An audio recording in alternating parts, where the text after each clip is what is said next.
नमस्कार दोस्तों, जेएस रोजगार चैनल में आप लोगों का स्वागत है। मैं उम्मीद करता हूँ आप लोग बढ़िया हो गए, मस्त हो गए अपनी लाइफ में।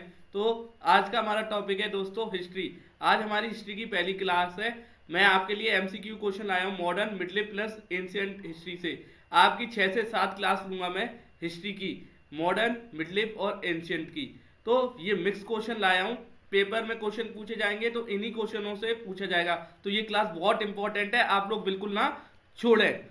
क्लास स्टार्ट करते हैं बिना टाइम बर्बाद करें, क्योंकि एसएससी सीएचएसएल का एग्जाम पास आ गया आपका 9 तारीख से। तो क्योंकि हिस्ट्री से क्वेश्चन पूछे ही जाते हैं एसएससी सीएचएसएल में भी, एसएससी एमटीएस में एक ना एक या दो क्वेश्चन आपके हिस्ट्री से पूछे जाते हैं। पुरानी हिस्ट्री, नई हिस्ट्री से क्वेश्चन बनते ही बनते हैं आप लोगों के। ठीक है दोस्तों, तो ये क्लास बिल्कुल ना छेड़ें। कॉपी पेन साथ में लेके बैठे, नोट्स बनाते चलें। 6 से 7 क्लास में पूरा क्लियर कर देंगे आप लोगों की हिस्ट्री। जो भी पेपर में क्वेश्चन बनेंगे इनसे 6 या 7 क्लास में ये क्वेश्चन होंगे ना, इन्हीं में से आपसे पुटअप होंगे। तो आप ध्यान से ये क्लासेस कर लोगे तो हिस्ट्री में आप लोगों को दिक्कत नहीं आएगी दोस्तों। तो क्लास स्टार्ट करते हैं दोस्तों। पहला क्वेश्चन देखिए, आपकी स्क्रीन पर है ये। When did Vasco da Gama come to India? Vasco da Gama Bharat पहली बार दोस्तों कब आया था? पहली बार पूछा गया है, देखिए पहली बार पूछा गया है। तो पहली बार जो वास्को डिगामा था भारत आया था 1498 में। याद रखना है, पहली बार जो वास्को डिगामा आया था भारत में 1498 में आया था। लेकिन दूसरी बार जब आया था, सेकंड टाइम कब आया था? 1510 ई में आया था Vasco da Gama. Second time Bharat में आया था 1510 ई में। जब दूसरी बार आया तो वास्को डिगामा ने क्या करा? अपने गोवा के राजा को हरा के गोवा पर राज करना स्टार्ट किया, गोवा पर रूल करा। 1510 में आया तो गोवा पर कब्जा कर लिया। उसके बाद हमने गोवा को कब आजाद करवा पाया? 1510 के बाद हमने गोवा को आजाद करवा पाया 1963 में। भूलना नहीं है दोस्तों, इंपॉर्टेंट क्वेश्चन है। 1510 में गोवा पे किसने कब्जा करा? आपके वास्को डिगामा में। 1510 में वो दूसरी बार भारत आया था। पहली बार आया था 1498 में। पहली बार जब वो भारत आया तो उसने गोवा ही गया था। उसने गोवा की हालत देखी कि मैं गोवा पे कब्जा कर सकता हूँ, कैसे कर सकता हूँ, क्या करना है मुझे, कैसे दिमाग लगाना है। फिर वो 12 साल बाद भारत वापस आया 1510 ई में, और उसने क्या किया? गोवा पर कब्जा कर लिया। उसके बाद गोवा को छुड़ाने में हमें बहुत समय लग गया, लगभग 400 साल। 1963 में आजादी होने के 15 साल बाद भी गोवा पर कब्जा था, देख लीजिए आप लोग। तो गोवा को छुड़ाने में हमें काफी समय। 1510 में गोवा पर किसने कब्जा करा? वास्को डिगामा ने। दूसरी बार भारत आया था, याद रखना है, दूसरी बार। पहली बार 1498 में। मैं कोशिश करूंगा क्लास में आपको याद करा सकूं सारे क्वेश्चन। तो याद रखना है, वास्को डिगामा पहली बार कब आया? 1498 में। और दूसरी बार कब आया? 1510 ई में। दूसरी बार जब आया तब उसने क्या करा? गोवा पर कब्जा कर लिया। अगले क्वेश्चन की ओर बढ़ते हैं दोस्तों इसी के साथ। अगला क्वेश्चन है, टस्कन समझौता कब हुआ था भारत में? बड़ा ही अच्छा क्वेश्चन, मोस्ट इंपॉर्टेंट क्वेश्चन। टस्कन पैक्ट से क्वेश्चन बनता ही बनता है। तो दोस्तों याद रखना है, टस्कन समझौता भारत में 10 जनवरी 1966 को हुआ था। 10 जनवरी 1966 को क्या हुआ आपका? टस्कन पैक्ट समझौता हुआ। किसके लिए हुआ था? उज्बेकिस्तान के लिए। याद रखना है, उज्बेकिस्तान। तो ये समझौता किस लिए साइन हुआ था? उज्बेकिस्तान के लिए। और इसकी मीटिंग कहां पे हुई थी दोस्तों? याद रखना है, जो टस्कन पैक्ट की मीटिंग हुई थी स्कॉटलैंड में हुई थी। कहां हुई थी? स्कॉटलैंड में हेड ऑफ मीटिंग हुई थी दोस्तों।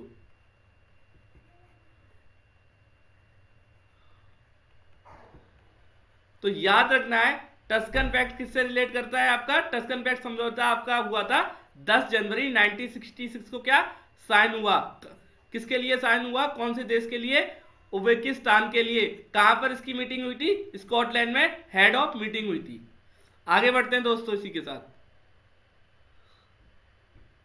अगला क्वेश्चन है, देखिए बड़ा ही अच्छा क्वेश्चन है। Which governor general was created with the intention of the policy of paramountcy? देखिए कौन से गवर्नर जनरल ने कौन सी पॉलिसी लाई? Paramountcy. तो आपको याद रखना है, लॉर्ड हेजल्टिंग पॉलिसी लाए थे पैरामाउंटेंस की लॉर्ड हैज़र्टिंग लाए थे। याद रखना है, पैरामाउंटेंस का क्वेश्चन आए तो पूछा जाए कौन सा गवर्नर जनरल आया तो लॉर्ड हैज़र्टिंग आपको लगा देना है। और कुछ और इंपॉर्टेंट चीजें हैं, कॉपी में नोट कर लीजिए। क्या? सफ्टरी अलायंस, सफ्टरी अलायंस ये भारत में कब आई थी, ये याद रखना है आपको। तो ये सफ्टरी अलायंस भारत में आई थी, याद रखना है 1798 टू 1805 के बीच में ये आई थी। तब इनके गवर्नर जनरल थे आपके लॉर्ड वीजली। कौन थे? Lord Weasley. तो याद रखना है सफ्टरी अलायंस कब आई भारत में, 1798 से 1805 के बीच आई। गवर्नर जनरल कौन थे? Lord Weasley. ये आपकी सफ्टरी अलायंस क्या है आपको याद रखना है, ईस्ट इंडिया कंपनी है ना, उसके और हमारे प्रिंसेस स्टेट के बीच समझौता हुआ। इसके तहत क्या हुआ ना, जब ये सफ्टरी अलायंस आई ना तो ब्रिटिशर ने हम पे और जल्दी कब्जा कर लिया। क्या कर लिया? और जल्दी कब्जा कर लिया, क्योंकि ब्रिटिश ईस्ट इंडिया कंपनी और हमारी प्रिंसेस स्टेट में एक समझौता हुआ था। उसके तहत ये अलायंस जब आई ना तो ब्रिटिशर ने और जल्दी भारत पर कब्जा करना स्टार्ट कर दिया था। तो याद करना है आपको, सफ्टरी अलायंस भारत में 1798 और 1805 के बीच आई और भारत के गवर्नर जनरल थे तब लॉर्ड वीजली। अब आगे बढ़ते हैं। एक और चीज, बड़ा अच्छा क्वेश्चन है, ये भी पेपर में कई बार पूछा गया है, डॉक्ट्रिन ऑफ लिव्स किसने लागू करी थी? याद रखना है, doctrine of lives, doctrine of lives Bharat में लागू करी थी लॉर्ड डलहाउसी ने। किसने? लॉर्ड डलहाउसी ने। Lord Dalhousie, Lord Dalhousie, Lord Dalhousie रहे थे आपके गवर्नर जनरल भारत के 1852 टू 1856 तक ये रहे भारत के गवर्नर जनरल। याद रखना है, डॉक्ट्रिन ऑफ लिव्स पॉलिसी कौन से गवर्नर जनरल ने लागू करी? लॉर्ड डलहाउसी ने। और लॉर्ड डलहाउसी भारत के गवर्नर जनरल कब तक रहे? 1848 टू 1856। और जब लॉर्ड डलहाउसी भारत के गवर्नर जनरल थे तो 1853 में क्या हुआ था? भारत की पहली ट्रेन चली थी मुंबई टू थाने, 37 किलोमीटर। और डॉक्ट्रिन ऑफ लिव्स होता क्या है ये मैं आप लोगों को समझा दूं। सॉरी दोस्तों, तो डॉक्ट्रिन ऑफ लिव्स होता है, जैसे आप भारत में कोई राजा है ना, राजा है, उसका कोई बेटा नहीं है, उसका कोई वंशज नहीं है, ठीक है, और सडनली उस राजा की डेथ हो जाए, तो उस राजा की डेथ हो जाए तो ये डॉक्ट्रिन ऑफ लिव्स लागू हो जाएगी, क्योंकि उस राजा का कोई क्या नहीं है? वंशज नहीं है। तो उसकी पूरी जायदाद पर कौन कब्जा कर लेगा? Britisher, the east India company उसकी पूरी जायदाद हड़प लेगी। ये डॉक्ट्रिन ऑफ लिव्स थी, बड़ी खराब चीज थी, क्योंकि भारत का जो राजा होता था उसका कोई बेटा या बेटी नहीं होती थी, तो क्या होता था?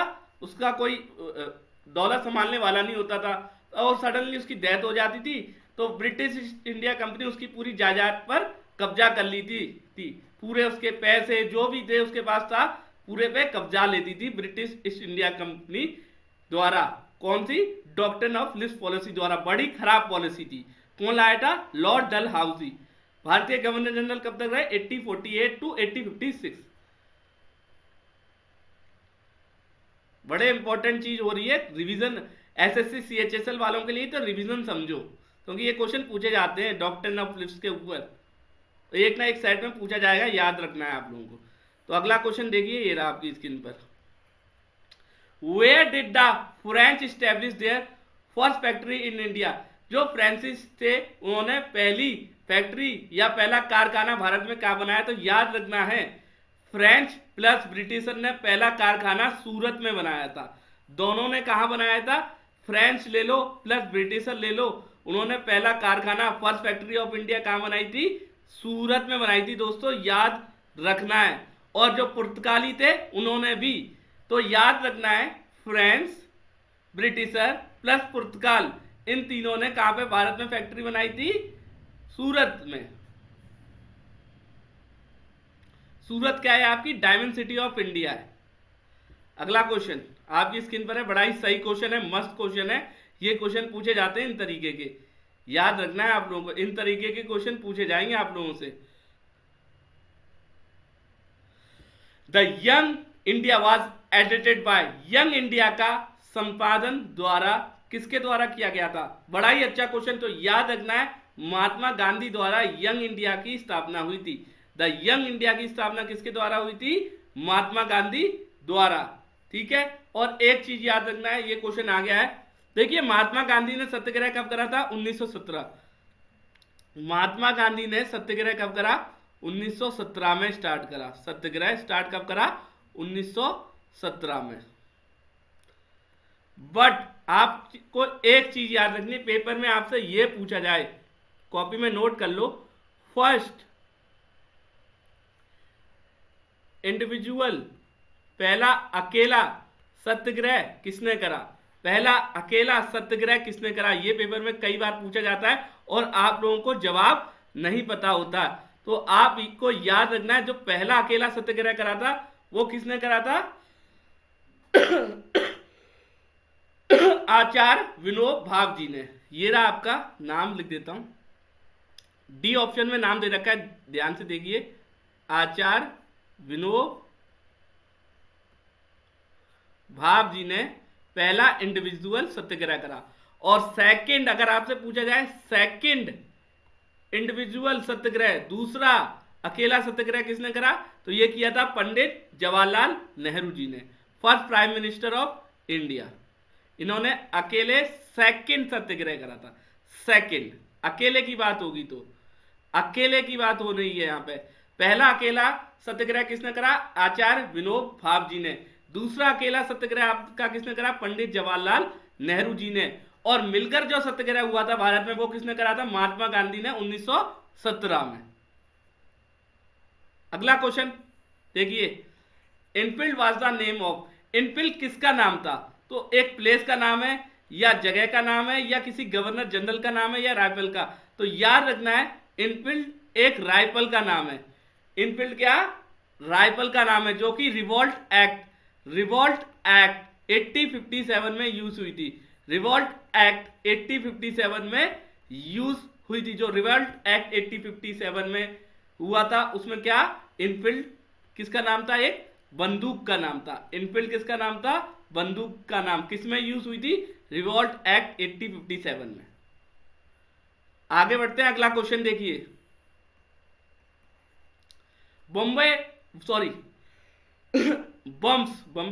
Bumps were thrown in April 1929 in the central legislative assembly hall by. देखिए, अप्रैल 1929 में केंद्र विधानसभा हॉल में किसके द्वारा बम फेंके गए थे? तो एक नाम तो सबको याद है, भगत सिंह। क्या नाम याद है? भगत सिंह। तो आपको याद रखना है, भगत सिंह तो एक कॉमन नेम था, लेकिन भगत सिंह के साथ कौन थे? विट्टू केशवर दत्त जी। तो लोग कहते हैं कि जो बम फेंका था, किसने फेंका था? भगत सिंह थे, उनके साथ राजगुरु थे, सुखदेव थे। लेकिन किसी को यह नहीं पता, मेन दो आदमी जिन्होंने बम फेंका था सेंट्रल लेजिस्लेटिव असेंबली में, वो दो आदमी कौन थे? भगत सिंह और बिट्टू केशवर दत्त। सुखदेव और राजगुरु भगत सिंह के अच्छे मित्र थे, इसलिए इस केस में फंस गए थे। तो याद रखना है, जो बम फेंके गए थे 1929 में सेंट्रल लेजिस्लेटिव असेंबली में, भगत सिंह और बिट्टू केशवर दत्त द्वारा फेंके गए थे। भगत सिंह कब पैदा हुए थे? 1907। और उनको फांसी कब चढ़ा दिया गया था? 1931 में। 1931 में सेंट्रल जेल ऑफ लाहौर में उन्हें फांसी चढ़ा दिया गया था। अगला क्वेश्चन देखिए, who won the battle of Mahabharata? अरे बड़ा ही इजी क्वेश्चन है। महाभारत का युद्ध किसने जीता? सब जानते हैं, पांडव और कौरव के बीच ये युद्ध हुआ और पांडवों ने कौरवों को हरा दिया था। ये युद्ध बड़ा ही सिंपल क्वेश्चन था। और ये युद्ध कहां हुआ था? कुरुक्षेत्र में। कुरुक्षेत्र में, जो कि हरियाणा साइड पड़ता है आपका। अगला question, who won the battle of Mahabharata? अभी बताया, पांडव। पांडव ने कौरवों को हराया था।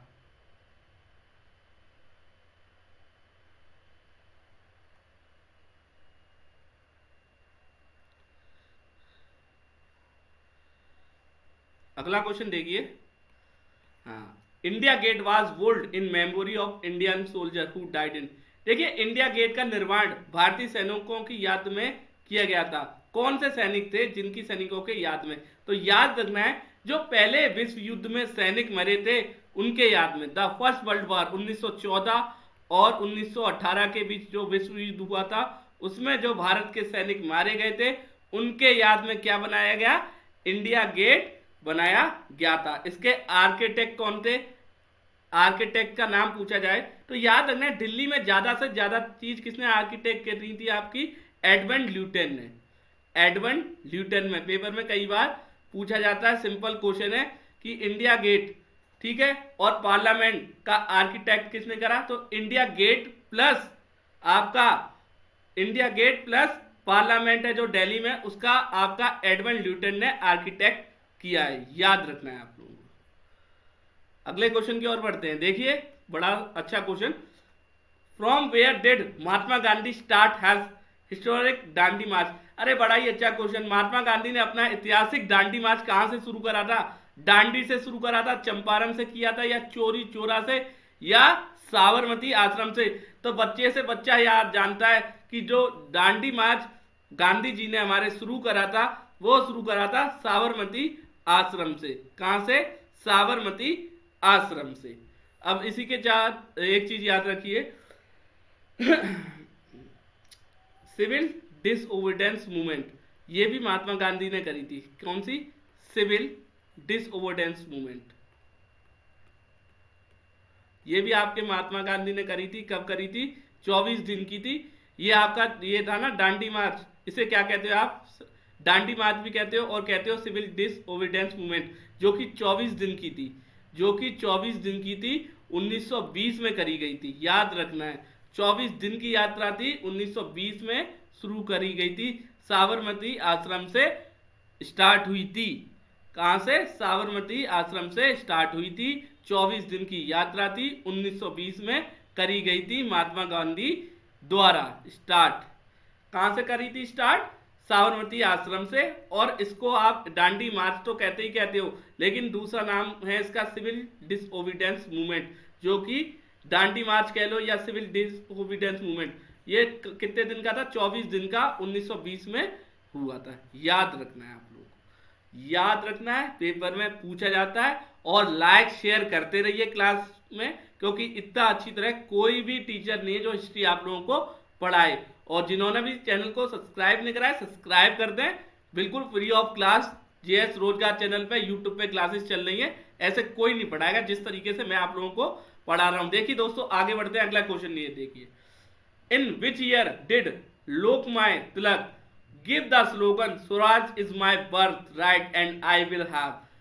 मतलब लोकमान्य तिलक ने एक भैया स्लोगन दिया, स्वराज मेरा जन्मसिद्ध अधिकार है, स्वराज मेरा जन्मसिद्ध अधिकार है। ये इन्होंने कौन से ईयर में दिया था, तो याद रखना है 1913, बाल गंगाधर तिलक जी बाल गंगाधर तिलक जी थे, उन्होंने ये कहा था, स्लोगन था उनका कि स्वराज है मेरा जन्मसिद्ध अधिकार है। बड़ा फेमस स्लोगन था, स्वराज मेरा जन्मसिद्ध अधिकार है। 1916 में बाल गंगाधर तिलक जी ने कहा था, स्वराज मेरा जन्मसिद्ध अधिकार है। इंग्लिश में बोले तो slogan Swaraj is my birth right, Hindi में बोलते हैं स्वराज मेरा जन्मसिद्ध अधिकार, इंग्लिश में बोलते हैं Swaraj is my birth right. ये स्लोगन 1916 में बाल गंगाधर तिलक जी ने बोला था।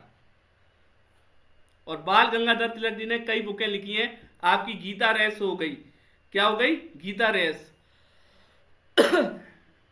कौन सी बुक लिखी है, बहुत फेमस बुक है गीता रेस। पेपर में पूछा जाए किसने लिखी है, बाल गंगाधर तिलक जी ने, कई बार पेपर में पूछी गई है। वैसे आजकल तो ये कॉमन क्वेश्चन हो गया, बच्चों को पता ही होता है। बट आप लोगों को ये पता है बाल गंगाधर तिलक जी ने, बाल गंगाधर तिलक जी ने 2 न्यूज़पेपर लिखे थे आपके, 2 न्यूज़पेपर।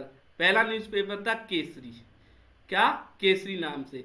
ये कौन सी भाषा में था, ये मराठा भाषा में था, याद रखना है। और दूसरा न्यूज़पेपर था मराठा न्यूज़पेपर, ये मराठा न्यूज़पेपर दूसरा था, ये अंग्रेजी भाषा में था। तो ये 2 न्यूज़पेपर कॉपी में नोट कर लीजिए, किसने निकाले थे, बाल गंगाधर तिलक जी ने, हमारी नेशनलिज्म मूवमेंट को आगे बढ़ाने के लिए। तो बाल गंगाधर तिलक ने 2 अखबार लिखे थे, चालू करे थे। एक तो केसरी जो कि मराठा भाषा में था, और एक मराठा जो कि अंग्रेजी भाषा में था। हमारे नेशनलिज्म को, हमारे देश के नेशनलिज्म को आगे बढ़ाने के लिए बाल गंगाधर जी ने ये 2 अखबार स्टार्ट करे थे। और गीता रेस बुक किसने लिखी? ये भी बाल गंगाधर तिलक जी ने लिखी है। आगे बढ़ते हैं इसी के साथ अगला क्वेश्चन। लाइक शेयर करते रहिए सेशन को। Which one of the following began with Dandi march? निम्नलिखित में से किसकी शुरुआत दांडी मार्च से हुई थी? होम रूल मूवमेंट की या नॉन अभी बताया सिविल डिसओबीडियंस मूवमेंट की दांडी मार्च के साथ स्टार्टिंग हुई थी। थोड़ी देर पहले आपको बताया था 24 दिन की 1920 में। आगे बढ़ते हैं अगला question. Which movement was also famous? अगस्त क्रांति मूवमेंट। कौन से आंदोलन अगस्त क्रांति आंदोलन के नाम से प्रसिद्ध है? तो सब लोगों को quit India movement. Quit India movement आपकी अगस्त क्रांति मूवमेंट से फेमस है। क्विट इंडिया मूवमेंट अगस्त क्रांति मूवमेंट से आपकी फेमस है। कब हुई थी? 8 अगस्त 1942 में। 8 अगस्त 1942 में ये हुई थी क्विट इंडिया मूवमेंट। हमारे देशवासियों ने सीधे अंग्रेजियों से कह दिया था आप भारत छोड़ दीजिए, आप भारत छोड़ दीजिए, भारत को क्विट कर दो, आप अपने देश वापस चला जाओ। ये अगस्त में क्रांति चली थी, 8 अगस्त 1942 क्विट इंडिया मूवमेंट। अगला question. Who give the slogan back to the Vedas? Back to the Vedas ये किसका नारा था? तो ये दयानंद सरस्वती था। Back to the Vedas slogan आपका दयानंद सरस्वती ने दिया था, याद रखना है आप लोगों को। अगला question. In which Congress session was quit India resolution ratified? अभी बताया 8 अगस्त 1942 मुंबई में कांग्रेस सेशन हुआ था। इसमें क्विट इंडिया मूवमेंट की स्टार्ट हुआ था। और पुण्य स्वराज की हमने मांग कब करी थी? 1929 में लाहौर सेशन में। अगला question. Quit India movement was अभी बताया क्विट इंडिया भारत छोड़ो आंदोलन कब स्टार्ट हुआ था? तो 8 अगस्त 1942। याद रखना है अगस्त 1942 8 तारीख थी। ठीक है, आगे बढ़ते हैं अगले क्वेश्चन की ओर। इसी के साथ the Cripps mission visited India in the year. देखिए क्विट इंडिया मूवमेंट के बाद ब्रिटिशर ने क्या कर दिया? क्रिप्स मिशन स्टार्ट कर दिया था। तो ये किया था 1942 में। किसके बाद? जब हमने 8 अगस्त को क्या क्विट इंडिया मूवमेंट स्टार्ट कर दी थी, तो ब्रिटिशर ने क्या लागू कर दिया? ब्रिटिशर ने सोचा इस क्विट इंडिया मूवमेंट को रोकने के लिए हमें क्या करना पड़ेगा? क्रिप्स मिशन स्टार्ट करना पड़ेगा। तो याद रखना है क्रिप्स मिशन आपका 1942 में स्टार्ट हुआ था क्विट इंडिया मूवमेंट के बाद। अगला question. The name of Matangini Hazra is associated with? Matangini Hazra किसके नाम से संबंधित है? आपकी स्वदेशी मूवमेंट से, खिलाफत मूवमेंट से या क्विट इंडिया मूवमेंट से? तो याद रखना है स्वदेशी मूवमेंट का दूसरा नाम क्या था? मतंगा हजारा। और आपकी ये स्वदेशी मूवमेंट कब स्टार्ट हुई थी? 1905 में। याद रखना है 1905 में क्यों स्टार्ट हुई थी? क्योंकि 1905 में क्या बंगाल का विभाजन कर दिया गया था।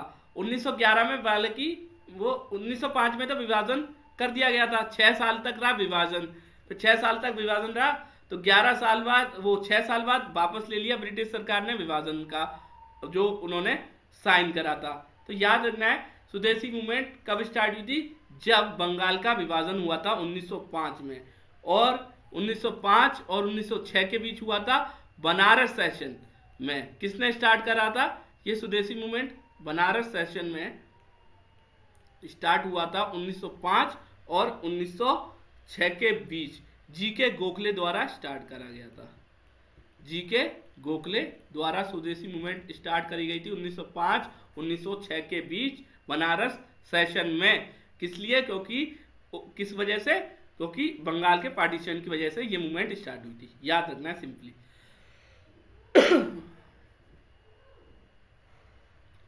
अगला question. Who among the following participate with Gandhi ji has Champaran campaign? Champaran campaign में गांधी जी के साथ कौन थे? Rajendra Prasad, first president of India.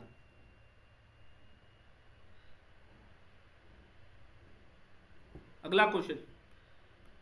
The Khilafat movement was organized to protest against the injustice done to. Khilafat आंदोलन की आयोजना किस लिए हुई थी, किसके विरोध में हुई थी, टर्की के, इजिप्ट, अरबिया या पर्सिया? तो आपको याद रखना है टर्की के विरोध में हुई थी, टर्की के विरोध में हुई थी खिलाफत मूवमेंट, टर्की के खिलाफ। अगला question, which one of the following was not founded by doctor B R Ambedkar? निम्नलिखित में से किसकी स्थापना डॉक्टर भीमराव अंबेडकर जी ने नहीं करी है? तो बताइए, बड़ा ही अच्छा क्वेश्चन। ऐसे क्वेश्चन तो आप लोगों को कोई बताता भी नहीं है कि डॉक्टर भीमराव अंबेडकर ने किस चीज की स्थापना नहीं करी है। लाइक शेयर करते रहिए, और जिस बच्चे ने भी चैनल को सब्सक्राइब नहीं करा है सब्सक्राइब करते हैं, बिल्कुल फ्री ऑफ कॉस्ट क्लास चल रही है जेएस रोजगार चैनल पे, यूट्यूब पे। तो आप लोगों को याद रखना है, डेक्कन एजुकेशन सोसाइटी की स्थापना आपके डॉक्टर भीमराव अंबेडकर जी ने नहीं करी थी। अगला question, Jama Masjid was built during the किसके शासन काल में? आपके जामा मस्जिद सॉरी बच्चा, जामा मस्जिद का निर्माण किसके शासन काल में हुआ था? शाहजहां, शेरशाह सूरी या अलाउद्दीन खलजी? तो आप लोगों को याद रखना है, शाहजहां जब शासन काल में थे जब जामा मस्जिद स्टार्ट हुई थी बनना। कहां पे? ये दिल्ली में है। अगला question, Who among the following has written the book Gita रेस while in the मंडला? अभी बताया, गीता रेस बुक बाल गंगाधर तिलक जी ने लिखी है। जवाहरलाल नेहरू ने द डिस्कवरी ऑफ इंडिया लिखी है। अगला क्वेश्चन, जब द ऑथर ऑफ बुक का अलग से कराऊंगा ना, उसमें क्लियर करेंगे ये चीजें। Who among the following was the founder of तगलिफ डेंसिटी इन इंडिया? निम्नलिखित में से कौन दिल्ली में तुगलक वंश का स्थापना करी थी? तुगलक वंश की स्थापना कौन से वंशज ने करी थी? गाजी मलिक ने, उल्लाह खान ने या मोहम्मद बिन तुगलक जी ने? तो आप लोगों को याद रखना है, गाजी मलिक ने आपके तुगलक वंश की स्थापना करी थी। किसने? गाजी मलिक ने। आगे बढ़ते हैं इसी के साथ अगला क्वेश्चन, बड़ा अच्छा क्वेश्चन। लाइक शेयर करते रहिए सेशन को, और जिसने सब्सक्राइब नहीं करा सब्सक्राइब करते हैं चैनल को। During the independence movement socialism is essential a movement of? देखिए, स्वतंत्रता आंदोलन के दौरान समाजवादी अनिवार्य रूप से एक आंदोलन किसके लिए था? मिडिल क्लास के लिए। किसके लिए? क्योंकि मिडिल क्लास फैमिली को हमेशा सफर करना पड़ा है। मिडिल क्लास फैमिली हमारे देश को सबसे ज्यादा कौन से मिडिल क्लास फैमिली लोग होते हैं, वो देश को अच्छी तरह सपोर्ट करते हैं। पता है, मिडिल क्लास फैमिली पुअर लोगों को भी सपोर्ट करती है, टैक्स देना होता है उसमें भी भारत की हेल्प करती है। मिडिल क्लास फैमिली बिना हमारा देश नहीं चल सकता है। अगला question, which of the following Guru Sikhism made Sikhism is the militant force? Sikh धर्म के निम्नलिखित में से किस गुरु ने सिख धर्म को एक जुझारू शक्ति बनाया? तो सिख धर्म को जुझारू शक्ति बनाने वाले कौन से गुरु थे? सिखिज्म के कौन से गुरु जी थे? कौन से गुरु जी थे ये आप लोगों को इस क्वेश्चन में, तो गुरु गोविंद सिंह जी थे जिन्होंने क्या बनाया? सिख धर्म को एक जुझारू धर्म और शक्ति बनाया। किसने? याद रखना है, गुरु गोविंद सिंह जी ने। अगला question, which one of the following treaty was signed after the battle of Buxar? Buxar की लड़ाई के बाद निम्नलिखित में से किस संधि पर हथियार? तो ट्रीटी ऑफ इलाहाबाद पर साइन हुए थे बैटल ऑफ बक्सर के बाद। बैटल ऑफ बक्सर के बाद किस पर साइन हुए थे? इलाहाबाद की संधि पर। अगला question, who among the following influence British to come to India? देखिए, ब्रिटिशर को किसने इन्फ्लुएंस किया, किसने जागरूक करा, आप भारत आओ और क्या व्यापार करो? डच ने करा, पुर्तगाल ने करा या फ्रेंचियों ने करा? तो याद रखना है, पुर्तगाल, इन्होंने भी भारत पे राज करा था। तो इन्होंने ब्रिटिशर से कहा आप भारत आइए और बिजनेस करिए। वो आए, बिजनेस कर रहे, और उन्होंने राज कर लिया देश पे। बिजनेस करने आए थे एक तरह से वो, लेकिन वो निकले चालाक, उन्होंने हमारे देश पर कब्जा ही कर लिया। अगला question, which one of the following incidents lead to swadeshi movement in Bengal? तो देखिए, पार्टीशन ऑफ बंगाल की वजह से, बंगाल का जो विभाजन हुआ था 1905 में, उसकी वजह से क्या हुई थी? आपकी स्वदेशी मूवमेंट हुई थी। अगला क्वेश्चन, लॉर्ड कर्जन थे तब गवर्नर जनरल, सबसे बेकार गवर्नर जनरल उन्हें कहा गया है। At the age of 11 Babur become the ruler of? 11 वर्ष की आयु में बाबर कहाँ के शासक थे? काबुल के, दिल्ली के या फरंगन के? बड़ा ही इंपॉर्टेंट क्वेश्चन। 11 साल के थे तब वो फरंगन के राजा थे। अगला question, which one of the following Mughal empire discuss the sati system Hinduism. देखिए सती सिस्टम कौन से मुगल राजा ने खत्म करा भारत में, तो ये अकबर ने। अगला क्वेश्चन, द इबुत खान और the house of worship of meeting house was built by which of the following Mughal empire. Ibadat Khana या उपसन सभा भवन निम्नलिखित में से किस मुगल सम्राट द्वारा बनवाया गया है, तो ये आपका बनवाया गया है अकबर द्वारा। अगला question, under which one of the following governor general of India he public work निम्नलिखित में से गवर्नर जनरल में किसके तहत 1848 में लोक निर्माण विभाग शुरू हुआ, मतलब पब्लिक वर्क स्टार्ट हुआ। तो 1948 में मैंने बताया आपके गवर्नर जनरल ऑफ इंडिया कौन थे, लॉर्ड डलहौजी। और जब लॉर्ड डलहौजी थे तो 1953 में क्या भारत की फर्स्ट ट्रेन चली, भारत की फर्स्ट ट्रेन मुंबई टू थाने 1953 में। तब गवर्नर जनरल ऑफ इंडिया कौन थे आपके Lord Dalhousie. Public work start हुआ और doctrine of lives Lord Dalhousie ने स्टार्ट करा। अगला question, under which of the following INA comrade अफसर ट्रेनिंग स्कूल फॉर INA अफसर वाज ओपन इन 1943। तो इसका उत्तर है आपका हबीर उर रहमान द्वारा INA कॉमरेड्स अफसर ट्रेनिंग स्कूल ओपन हुआ था 1943 में।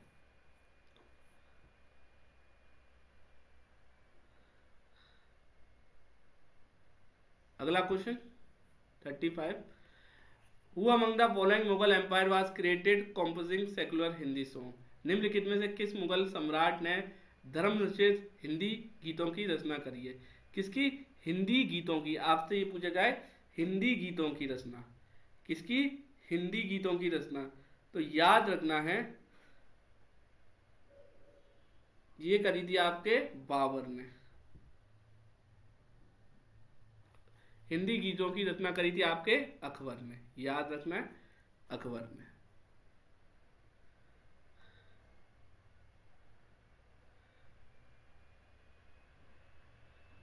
अगला question, who among the following was known as frontier Gandhi. Frontier Gandhi किसे कहा जाता है आपको ये बताना है इस क्वेश्चन में। तो अब्दुल गाफर खान को भी कहा जाता है फ्रंटियर गांधी।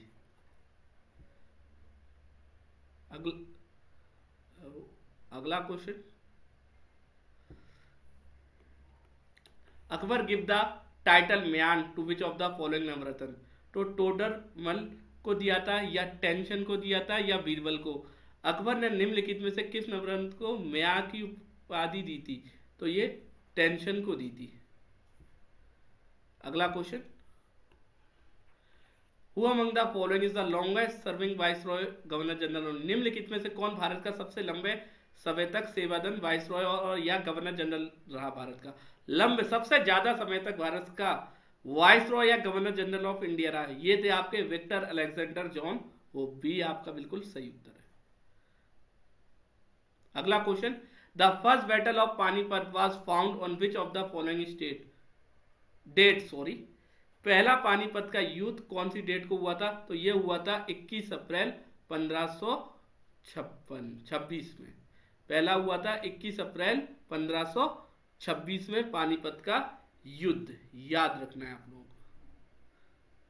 तो ये लास्ट क्वेश्चन था। बाकी आपका पानीपत का ना युद्ध को 3 युद्ध हुए हैं आपके, तीनों आपका डिटेल में एक्सप्लेन करेंगे कल।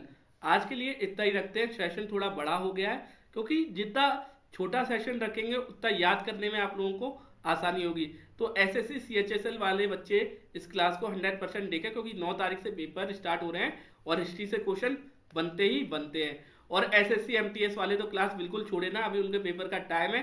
क्लास करें, नोट्स बनाएं और रेगुलर पढ़ाई करें। कोई दिक्कत आए तो कमेंट बॉक्स में लिखें और बाकी लाइक शेयर करते रहें क्लासेस को। और क्या करना है, जिसने सब्सक्राइब नहीं करा चैनल को सब्सक्राइब करें दोस्तों। बाकी कमेंट बॉक्स में बताइए कोई दिक्कत हो तो ये क्लास यहाँ पे एंड करते हैं। हम लोग मिलेंगे अगली क्लास में हम लोग।